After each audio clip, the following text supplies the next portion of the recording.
من این بسته رو همین الان بازش کردم.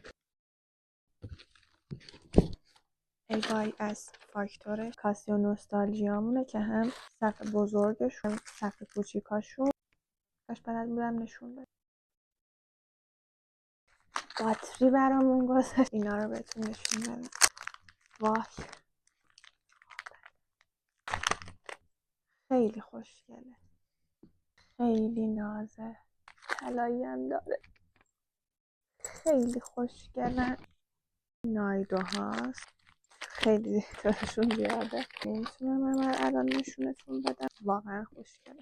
برای نمونه خیلی خوبه. کی اینا رو میخواد بفروشه؟ این میخرید از این ساعت ها که با دستبنده. این چقدر بامزه اینجوریه. این دوتا با هم قرار فروش برن. انشالله که پیدامون کنید بیاید اینا رو از ما بخرید. یکی از اینا هم قرار مال خودم.